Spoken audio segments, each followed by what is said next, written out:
Shinichiro Watanabe's reputation certainly precedes him in the world of anime, with many different characteristics that make up his particular style of directing. However, the most interesting characteristic to me is his affection for strong musical composition and how it can be intimately woven into the narrative. We're seeing this pop up once again in this season's Carol and Tuesday, so I find it rather fortuitous that this month's patron selected video will cover another of his works where music sits at the core of the narrative, Kids on the Slope. This time around, the musical focus is on jazz, more specifically jazz improv, a genre that admittedly I don't know nearly enough about despite playing saxophone for over half my lifetime, but Kids on the Slope doesn't really demand more than a cursory knowledge of the subject because the story isn't just about jazz, but I'm getting ahead of myself. It is, however, important to understand some of the core elements of what jazz is on a creative level, which the show at least meets the viewer on halfway verbally and then allows them to figure out the rest through the performances. Jazz can be, on some level, a much more chaotic approach to music than more rigid genres like classical, especially if we're working in the realm of improv. Sometimes you're just given a key and a melody and you have to work from there. This can be very daunting towards newcomers to the genre, especially those from a strictly classical background, to not have pages and pages of sheet music to work off of, and instead come up with something on the fly that sounds like it would fit.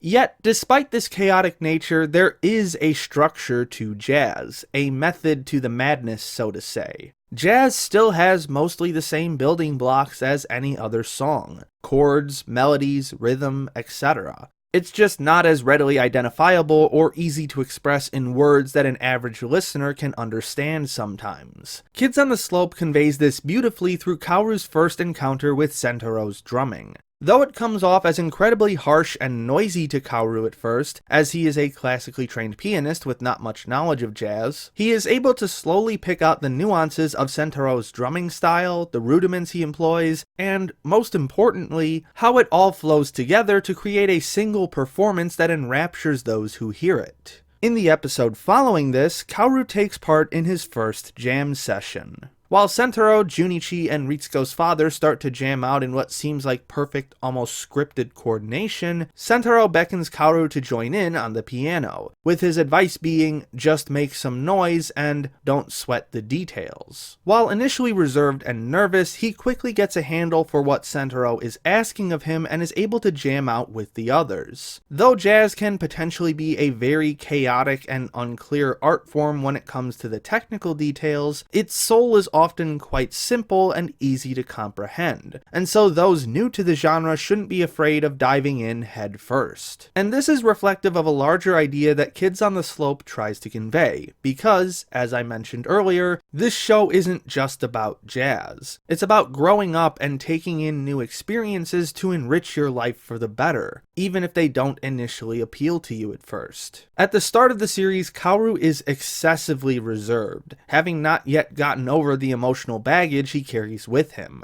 his inability to form permanent friendships, and his desperate, though still subconscious, longing to form deeper interpersonal connections. But, through his interactions with Sentorou, unwilling as he might be at first, he slowly begins to open up and form those relationships he's wanted for so long. The fact that jazz is not the sole contribution to the diegetic soundtrack further emphasizes this point. The use of church music and rock and roll to diversify the types of music that Kaoru encounters supports the idea that there is more than a single aspect of life to focus on, and so exploring these other aspects can prove beneficial. Even more so than just trying new things, life is about change and being able to accept that change, especially when it comes suddenly and unexpectedly. As the story progresses, Kaoru's adventures with Sentorou and Ritsuko take on more twists and turns than could have ever been predicted at the start. Kaoru's over-reliance on Sentorou's presence leads him to lash out when he feels like Sentorou might be drifting away from him. His inexperience with romance causes him to keep a certain distance when he makes the wrong moves around Ritsuko, whom he is crushing on, and bizarrely enough, those 2 points end up overlapping, and Kaoru ends up misjudging the ever-changing relationship amongst himself, Ritsuko, and Sentorou, leading him to force his own misguided thoughts onto them. And all of these events cause Kaoru to basically shut down and return to the relatively immature self he started the series with. What allow Kaoru to grow, however, are the moments where he is able to get a stronger grasp of the full picture. When he becomes jealous of Sentaro's family and lashes out at him for how good he has it, Sentaro reveals the ugly truth of his childhood and how his own father rejected him,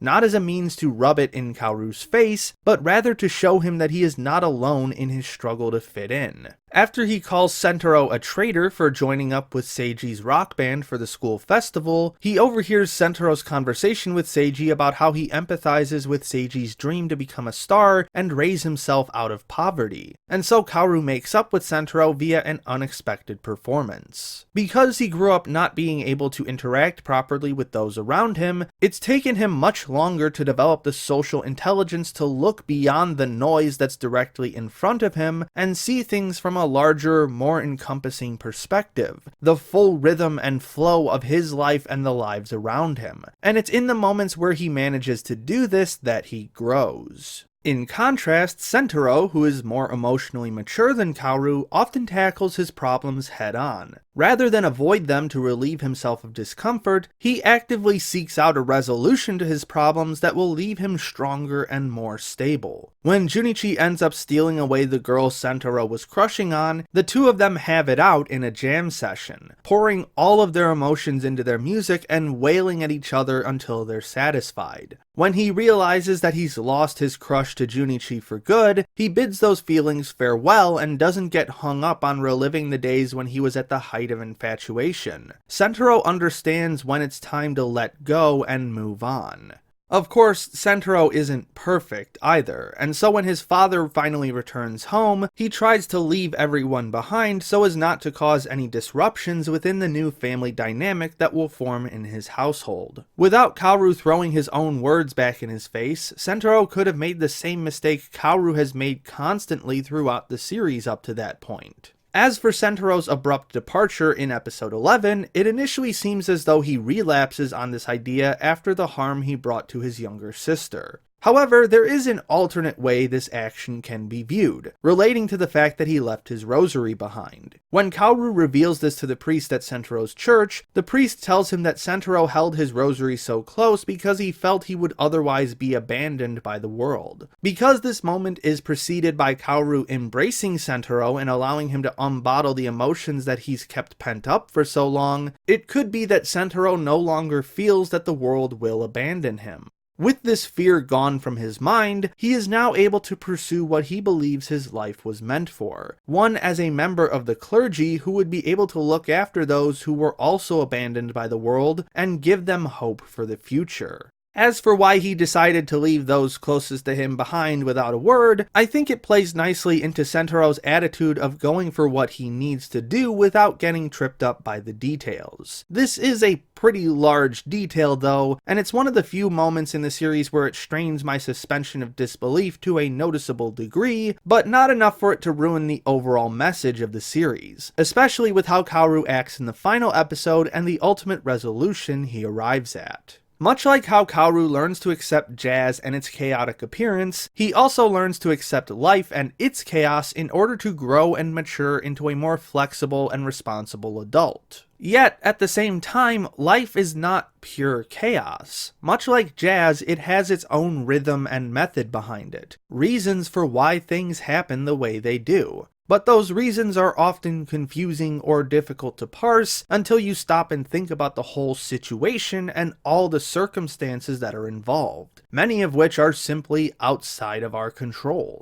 It's through learning to accept these circumstances and embracing the unexpected situations that life throws at us that we become more stable and more mature people. That's not to say that you should just roll over and completely accept your situation, but rather try to fully understand the situation you're in from all perspectives, rather than just your immediate emotional reaction, and then use that to judge how you should progress from there. In many ways, Watanabe uses Kids on the Slope to echo the same sentiments he initially worked with in Cowboy Bebop. Whatever happens, happens is one of Bebop's core philosophies, and Watanabe seems to more directly expand on that here by saying, whatever happens, happens, and so you shouldn't get caught up on every bump along the way.